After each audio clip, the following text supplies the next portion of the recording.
Okay, Assalamualaikum and hi everyone.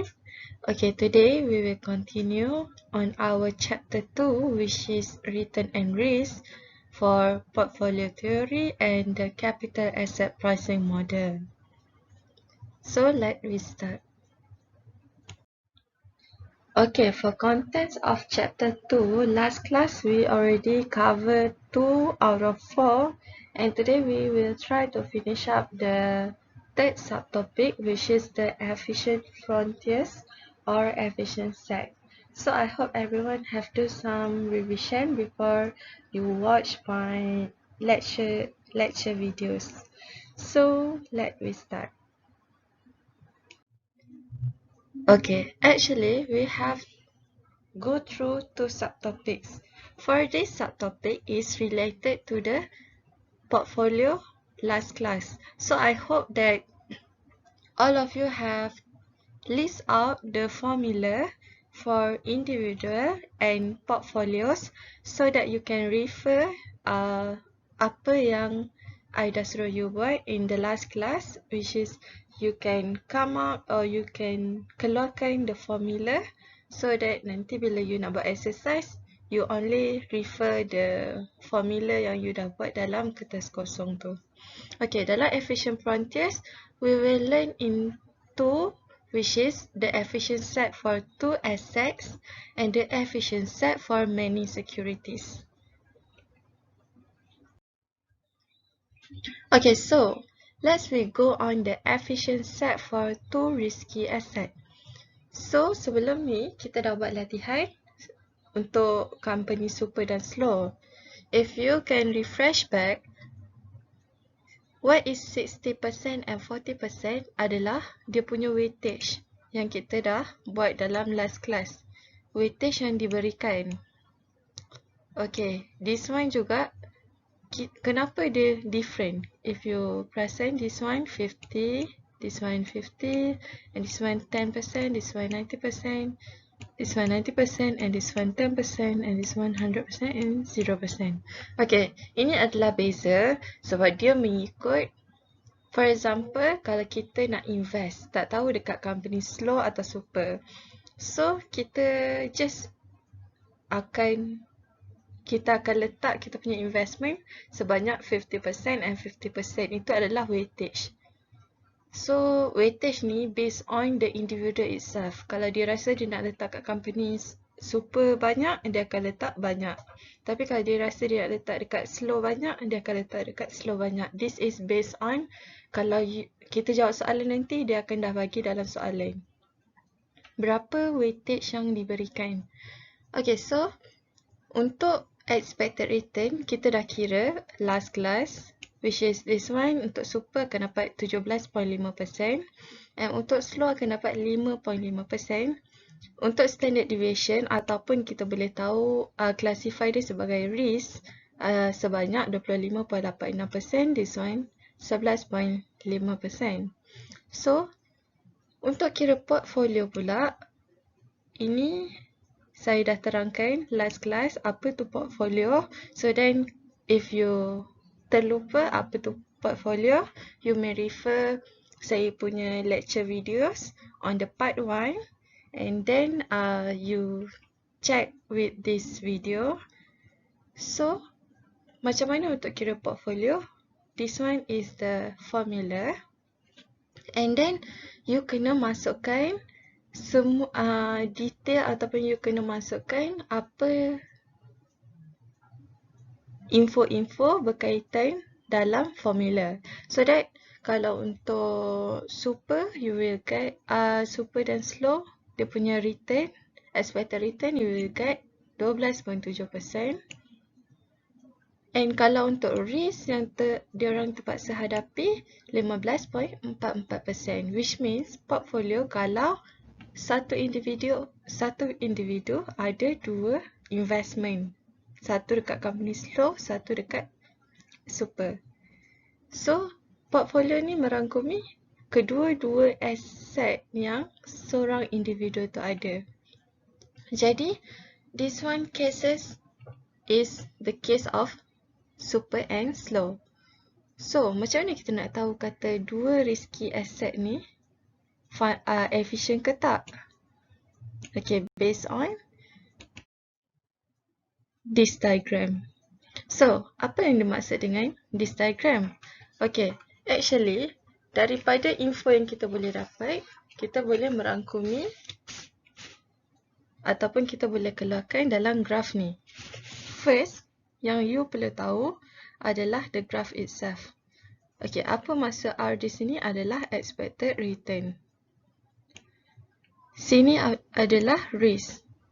So, how much semakin tinggi expected return yang kita jangka, semakin tinggi risk yang kita akan dapat ataupun kita terpaksa hadapi. So, apa yang dimaksudkan sebagai MV? MV adalah minimum variance ataupun kita boleh kata minimum risk yang seseorang boleh dapat. So, kita tak boleh kira risk. Maksudnya, dalam satu investment kita tak boleh kalau tak nak ada risk langsung. Semua akan berlaku kalau return yang kita dapat kena ada risk. So, this one is the minimum risk yang kita boleh dapat untuk dapatkan return sebanyak ni. Okay, itu maksud MV. You may refer to the slide after this slide. So, you akan nampak apa yang I explain. So, MV kita boleh classify as minimum variance. So, what we call as feasible set.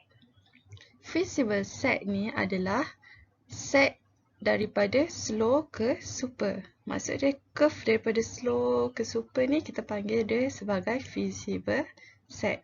Itu yang kita classify as feasible set. And then, apa yang kita maksudkan sebagai efficient set? Okay, efficient set saya tanda warna biru. Okay, apa yang kita maksud dengan efficient set? Efficient set ni adalah the curve daripada MV ke super. MV ke super dekat point 2 dengan 3 ini kita panggil efficient set.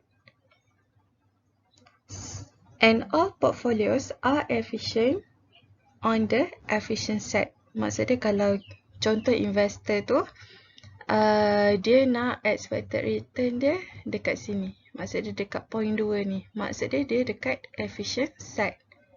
Maksudnya dia tak terlalu tinggi risk, dia tak terlalu tinggi expected return. Okay, so the point 1, apa maksud point 1 dengan satu yang ada koma 2 ni? Apa beza dia? Beza dia adalah kalau point 1 ni kita akan mengalami lower risk. Tapi kalau kita ada satu ni, bermaksud kita akan face with the higher risk. Higher risk but the same return. Maksudnya return dia sama je. Tapi this one is higher risk, this one is lower risk. Itu bermaksud, apa bermaksud satu sini and satu apostrophe. Okay, the line between super and slow has correlation of 1, which implies no diversifications. Okay, maksud dia, the line between super and slow has correlation coefficient of 1. So, kita tak boleh ada diversifications. Untuk point yang ke-6, if you looking at the next slide, you have see untuk point ke-6 dia kata a rational investor will only choose point of MV from MV to super. Okay, untuk rational, orang yang rational dia akan invest di mana? Saya akan tanda warna purple di sini. Ke sini, sini and sini. This one untuk investor yang rational. So that dia akan fokus on the efficient set. Maksud dia, dia akan dapat pulang yang tinggi and dia punya risk yang terpaksa ditanggung tak terlalu tinggi. So, Kalau untuk risk averse, maksud dia orang yang tak nak terlalu ambil risiko, dia akan choose point closer to MV. For example, this one. Kalau orang yang tak sanggup untuk ambil risiko, dia akan ambil point in between this one. So, higher return, but dia punya risk tak terlalu tinggi. So, ini adalah orang yang takut untuk ambil risiko. Tapi kalau orang yang berani, ataupun kita panggil as risk taker, dia akan intend untuk invest on this one. Dia sanggup untuk ambil risk yang tinggi. So, in between, risk dia tinggi, return dia tinggi. So, itu kita perlu tahu apa tu efficient set untuk dua risky asset. Okay, next. Okay, apa yang dimaksudkan sebagai 60% and 40% slow? Dia berada di titik ni. Kenapa? Kerana kita dah kira expected return untuk portfolio dia dapat 12.7% and 15.44%, which is dia berada di efficient set. Sebab dia berada di betul-betul dekat atas garisan efficient. Itu yang kita panggil classified as efficient set. Kalau dia ada dekat bawah ni, contoh. So, maksud dia, it's not efficient lah. Sebab dia berada di bawah. Maksud dia, dia akan dapat pulangan tinggi, tapi tinggilah risk yang dia terpaksa hadap. Tapi selalunya dia tak efisien lah kalau bawah daripada garisan ni, selalunya. Selalu orang akan try to invest on the efficient side. Okay, ini you all boleh baca dalam nota you all. I already stated. If there's any question, you may ask me. And then, the larger the negative correlation coefficient, the more backward bending the curve will be. The greatest bend will occur to -1. So, apa dia maksudkan the negative correlation coefficient? Semakin tinggi atau besar negative correlation, semakin curve lah dia. Okay, for example, this one is P1 and then this one P0.5 and this one negative 0.5. So, makin besar negatif, semakin besarlah dia curve. For negative 1, dia akan jadi straight point. So, paling besar yang dia boleh bend sampai negative 1 sahaja. Okay, itu. And then, the risk reduction can be achieved by adding new security to the portfolio. Maksud dia, kita boleh kurangkan risk dengan cara macam mana? Kita kena tambah security dalam kita punya portfolio. Maksud kita tambah bond ke, kita beli another share ke daripada company lain. Itu adalah cara-cara kita kurangkan risk. Okay. Next, tadi kita belajar efficient set untuk dua risky asset. Tapi sekarang kita nak tahu efficient set untuk banyak security. Okay, this one tadi kita tengok dia berbeza dengan this one. Yang tadi tu dia dua asset sahaja. Sekarang macam mana kalau investor dia hold more than 2 securities? So, dia akan jadi diagram macam ni. As kita dah tahu, this one is expected return, this one is risk. So, bila dia pegang lebih pada dua securities, the feasible set would not be longer in a line. Instead, it would be a confined region. This one is confined region. So, disebabkan dia banyak securities, kita tak boleh classify. Macam tadi ada dua, super and slow. So, dia akan jadi satu line. This one disebabkan banyak securities, kita tak boleh untuk classify dia. Macam kita tak boleh treat dia macam dia ada dua asset. So, kita contoh, sebagai contoh this one. Point 1 ni contoh dia ada 80 security. And point 2 pula contoh kalau dia ada 40 security. Point 3 mungkin dia akan ada 30 security ataupun 20 security. So different point is different security. Jumlah security dia yang berbeza. So macam mana dalam untuk investor tahu apa yang efficient set untuk dia kalau dia ada banyak security adalah individual akan try untuk cari ataupun untuk tahu dia punya risk ataupun return, expected return dia adalah mesti daripada MV ke A. This one bila dia berada di sini, di sini, di sini, this one menunjukkan dia adalah efficient. This one is efficient side. So bila dia efficient, dia akan try untuk achieve daripada point sini ke sini. Dia tak boleh bawah ni. Maksudnya kalau bawah ni dia dah tak efficient. And then apa yang menyebabkan efficient portfolios adalah portfolio that will offer the highest expected return for a given standard deviation or for given expected return, this portfolio will offer a lower risk. Ya, apa-apa pun kalau as investor, dia mesti nak higher expected return and lower risk. So, mungkin kalau dia tak nak terlalu banyak risk, dia akan invest lebih kurang MV ke A. Maksud dia tak nak terlalu ambil risk yang banyak, mungkin dia akan ambil daripada satu ni. So, expected return yang dia dapat banyak ni.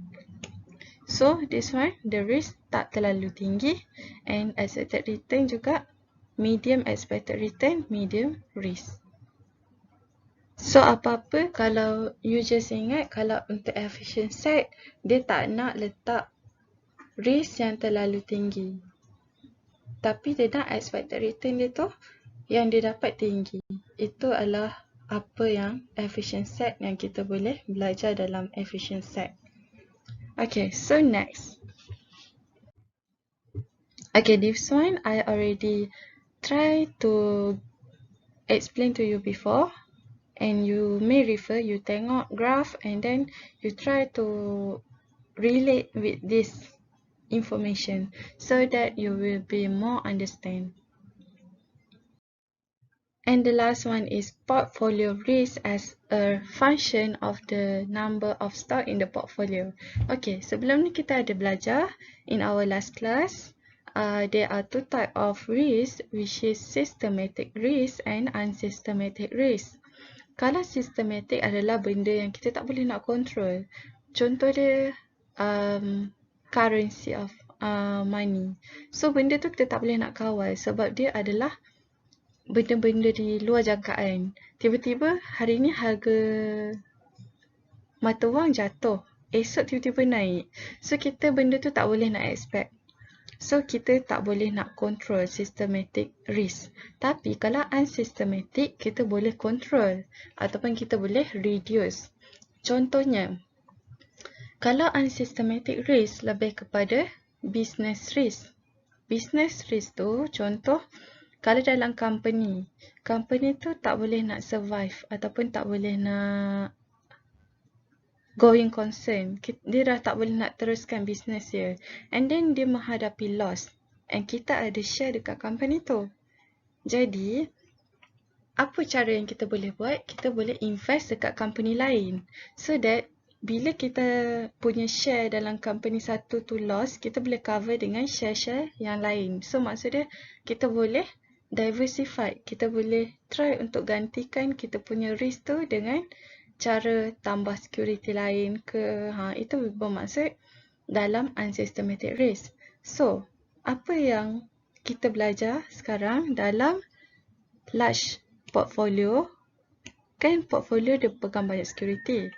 So, variance term, which is variance is the risk. Variance maksud dia unsystematic risks are effectively diversified away, but the covariance term are not. covariance relate to the systematic risk, which is kalau systematic benda yang kita boleh control. Jadi kalau dia berlaku, kita tak boleh nak try untuk elak risk tu sebab risk tu tetap akan berlaku. Itu yang dimaksudkan dalam large volume. And this one I already explained on our last class. So I think you can read by yourself. And I think that's all for today. Thanks for watching and thanks for listening. So I hope everyone can do some revision on this chapter so that it will help you in your test. And then I hope if you have any question, you may ask me through WhatsApp, and then I will try to assist you as soon as possible. And I think that's all for today. Thank you. Assalamualaikum.